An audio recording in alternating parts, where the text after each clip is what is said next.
What a group we have gathered, Sasha."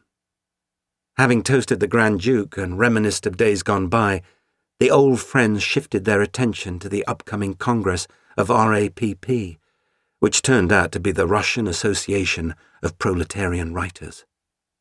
"It will be an extraordinary assembly at an extraordinary time. Akhmatova, Bulgakov, Mayakovsky, Mandelstam, the sort of writers who not long ago couldn't have dined at the same table without fear of arrest, will all be there.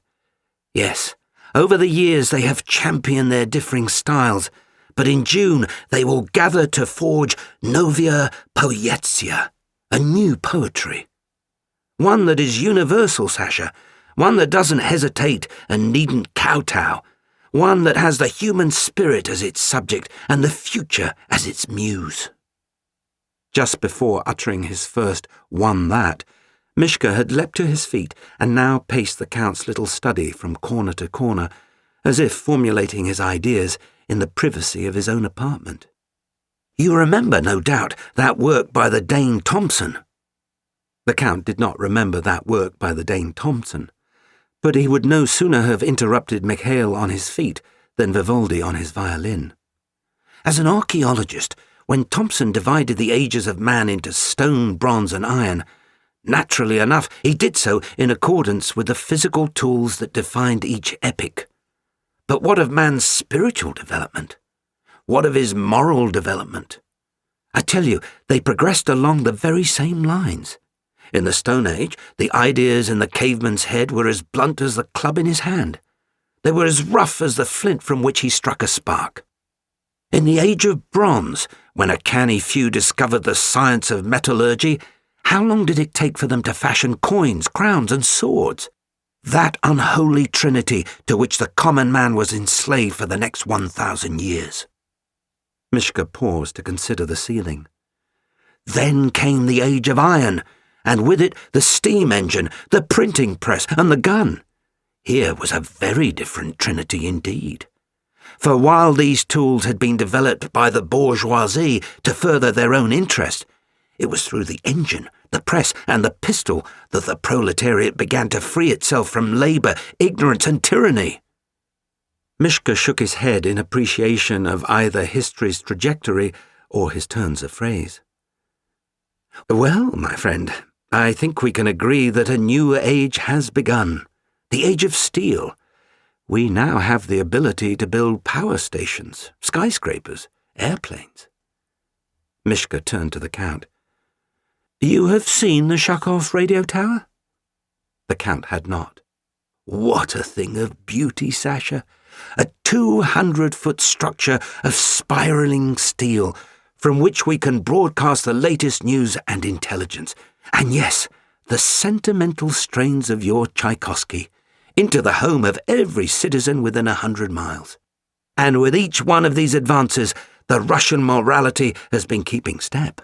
In our time, we may witness the end of ignorance, the end of oppression, and the advent of the brotherhood of man."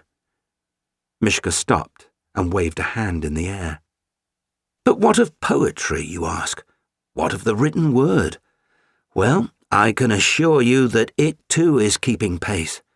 Once fashioned from bronze and iron, it is now being fashioned from steel. No longer an art of quatrains and dactyls and elaborate tropes, our poetry has become an art of action, one that will speed across the continents and transmit music to the stars."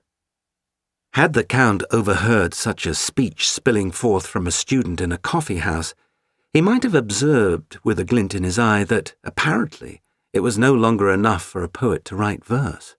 Now, a poem must spring from a school with its own manifesto, and stake its claim on the moment by means of the first-person plural and the future tense, with rhetorical questions and capital letters, and an army of exclamation points.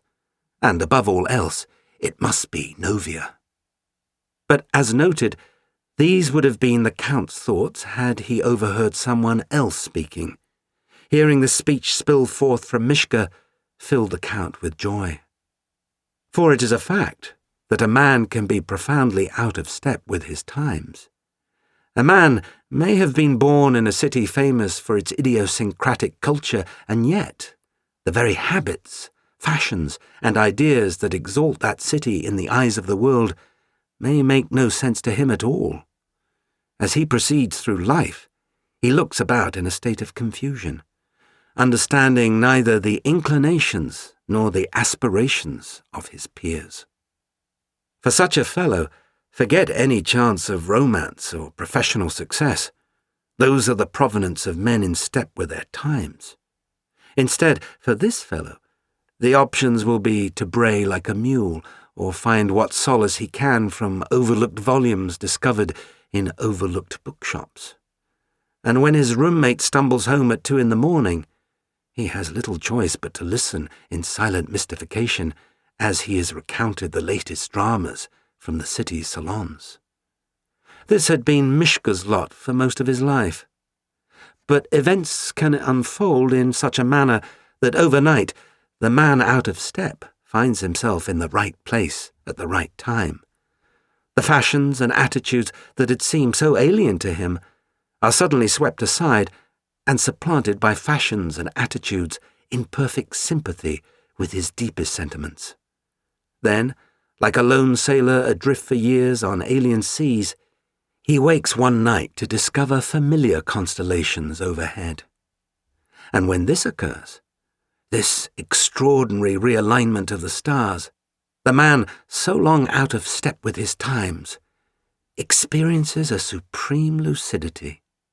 Suddenly, all that has passed comes into focus as a necessary course of events, and all that promises to unfold has the clearest rhyme and reason.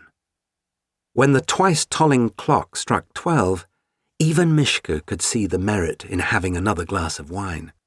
And toasts were made not only to the Grand Duke, but to Helena and the Countess, to Russia and Idle Hour, to poetry and pacing, and to every other worthy facet of life that they could think of.